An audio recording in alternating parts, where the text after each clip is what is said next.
Hello, this is Lewis, and in this video I would like to demonstrate my modular pine trees blueprint that I used to create this scene in Unreal Engine 4. There are also timestamps that will allow you to skip ahead to a particular section if you want to. Let's get into it. So before I got into the bulk of the blueprint itself, I wanted to quickly touch on the assets that I made to help me along with this. I started with some atlases on Megascans, specifically these four right here, and I turned that into a single atlas sheet that I then took into Maya to create these 3D assets here. I have a whole slew of different small branch types here that I use to create these larger branch types. And there's three different types, bottom, middle, top.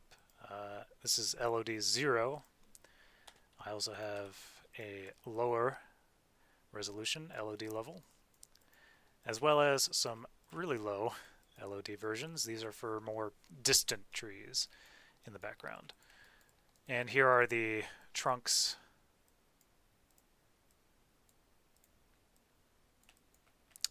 All my trunk types right here. Alright, so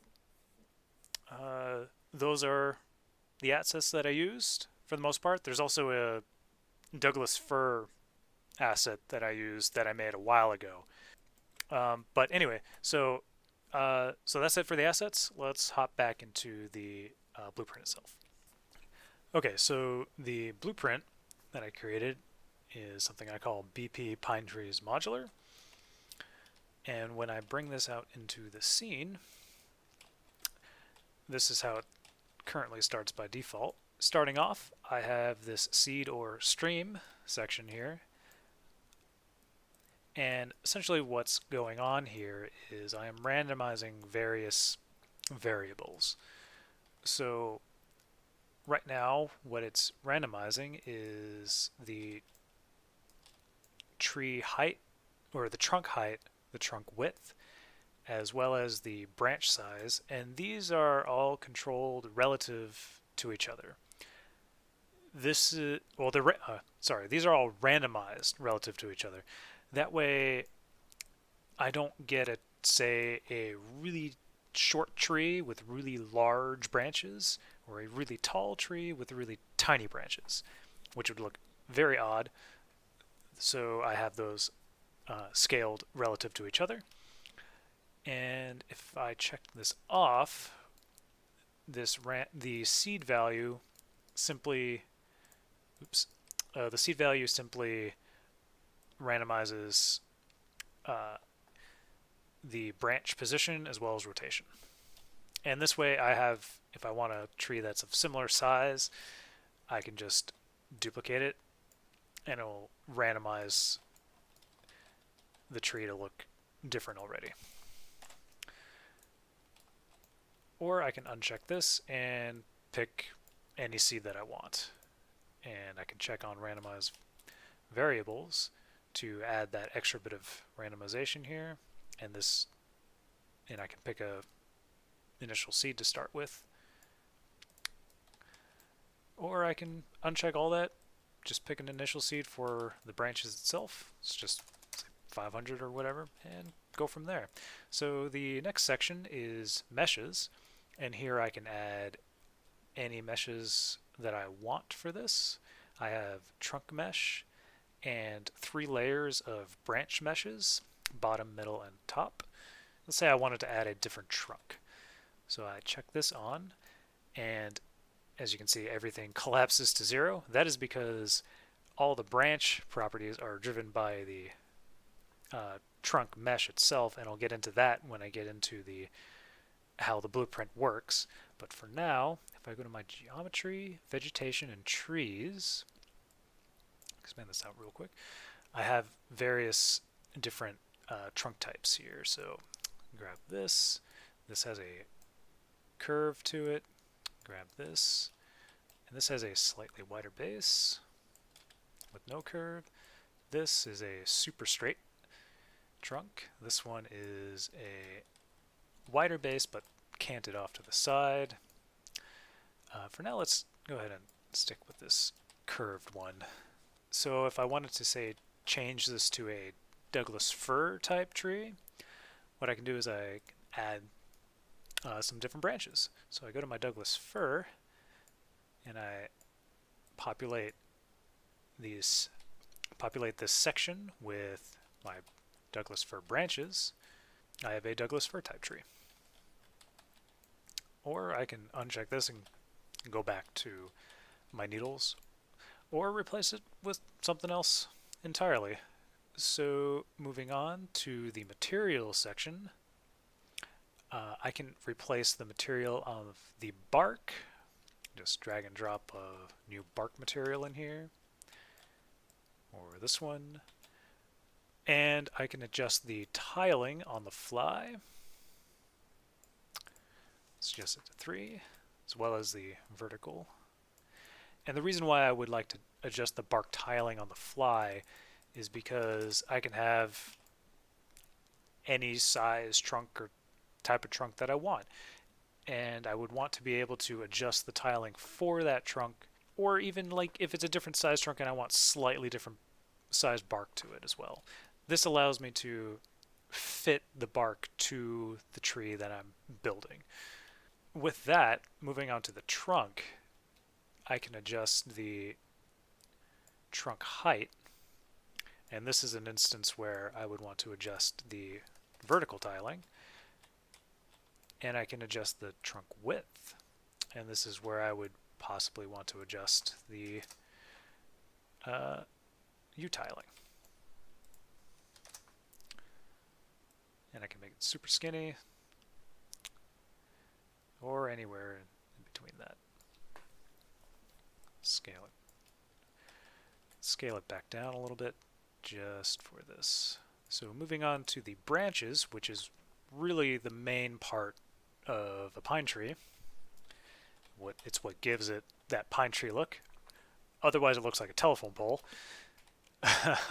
So I can adjust the branch density here,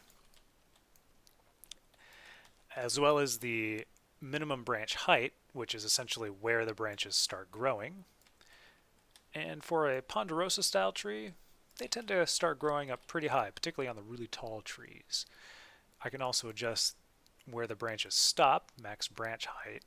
I can also adjust the maximum branch size, make them a little bit bigger here, really tiny. I can adjust the minimum branch size, which effectively this is a taper. So if I bring this all the way up to 1, they're pretty much all the same size. So I would want a taper with this. With branch size also comes branch size jitter. What this does is it adds just a bit more size variation to the tree. Otherwise you get this sort of cone shape. Looks like someone deliberately cut this into a cone. It doesn't look particularly natural, so branch size jitter adds a bit more variation, breaks up the monotony of that. So I mentioned that the branches are split into 3 layers. Here I can adjust where the top layer starts, which also adjusts where the middle layer ends. If I adjust this, you can see that moving up and down. And this also dynamically changes the density of those layers as well. This is so I don't get branches just bunching up with each other. I can also thin out the top layer independently. Say it's maybe a bit too dense and I wanted to thin that out. I can also reduce the size of the top branches as well independently. As with the top layer, of course, I can adjust where the bottom layer and the middle layer intersect. Move that up and down. And as with the top layer, this also adjusts density dynamically. And also as with the top layer, I can thin this out, make it as dense as everything else or less dense. And of course, reduce branch size as well. Branch droop essentially just adds a value to the pitch of all the branches, and this is uniform throughout all the branches. So if I give it a negative 30 value, droops them down pretty significantly. I can also give it a positive value. This is good for going back to the Douglas fir. Sometimes Douglas firs tend to have up-swooping branches, or some other types of pine trees as well. I'll give this negative 10 for now. I think that works.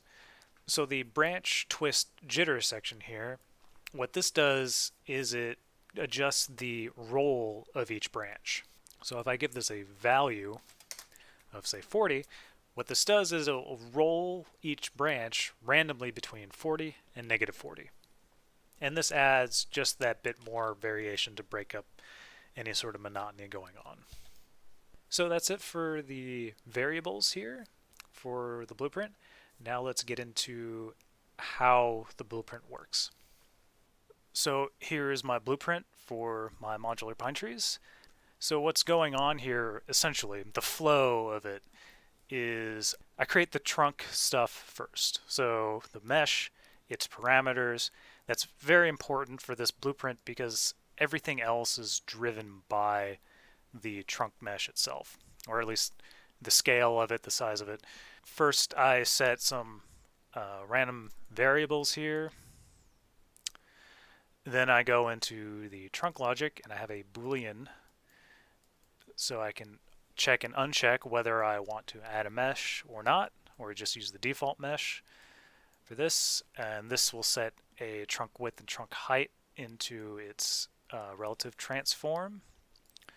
And then that goes into setting branch types after that.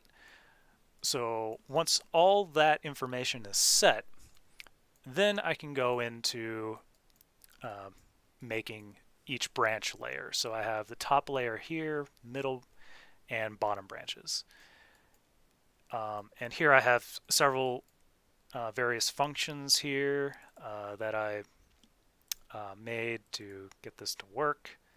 It's basically just all math for the most part. And in this function here is where it gets variables for the branches and creates the initial instance information for it, the initial location, which is based on a z-value, its initial rotation. The initial rotation, I have a random yaw value from 0 to 360, as well as this is where the twist jitter and branch droop are set, and its initial scale. And here I have this is where the size jitter is, and scale, my reduction scale input. And in this function is where I scale the branches based on height. So the branches I want generally tapered from bottom to top. They get smaller as they go further up the trunk. So I basically just convert the z-value into a scale vector. And that's what all this math is for here. So essentially that happens for every single branch, which is why I created a single function for everything. I just duplicate it for each branch layer. Some things are not turned into, some math had to happen outside of functions because these values are driven by the branch layers. This is all density stuff right here. All this stuff drives density. The branch layers itself is a function, and this is the function right here for it. So I actually could have put the for loop inside this create instance branches function. The reason why I didn't is because down the road, if I change how I create the branches, it'll be much easier to rewire stuff that way. That way I can just change this function and I don't have to worry about the for loop being in there. Next, just extra stuff here. The random stream or seed value is generated here, and then the material stuff is here. I believe that's everything for the blueprint itself. Now I would like to move on to the materials. A couple different materials that I used for this these particular assets. So when it comes to the materials for these modular pine trees that I've created, there are two main ones that I would like to touch on. One is the pine needles themselves. So if I go to the material instance as being used for this, I have various parameters that I can adjust. Some general material stuff here: brightness, desaturation, normal strength, opacity, thickness, roughness amount, specular. I can adjust its subsurface scattering amount. I can add a mask to the subsurface if I wanted to. I can tint, as well as these are all my maps that I can swap in and out, as well as a wind parameter here. And if I go into the master material for this, it's actually fairly straightforward. So there's the albedo up here, the specular, which is being driven simply by a single channel from this albedo, roughness, opacity, normal, subsurface stuff here, and the wind is simply being driven by simple grass wind. Didn't get too fancy with it. I think it works really well for what I wanted. So for the bark itself, if we go really quickly over to here, there is a moss that I can add on top of the bark. And how this is being done is by a vertex painting. So if I go into the mesh paint, my size is good. This is simply being driven by the red channel. And if I start painting, my moss will show up. And what this does is it allows me to not only add a bit more interest to these trees, but they can fit the scene pretty well, particularly if it's more of a wet environment. And also it adds more variation to each tree. So if we go to the material itself, here are the exposed parameters. The base material right here, I'm going to insert any bark material that I wanted to. These are the values for the base material, as well as the tiling, which is also being driven by the blueprints, as I mentioned before. The moss blend section here, I can adjust the height blend contrast, which is essentially how sharp the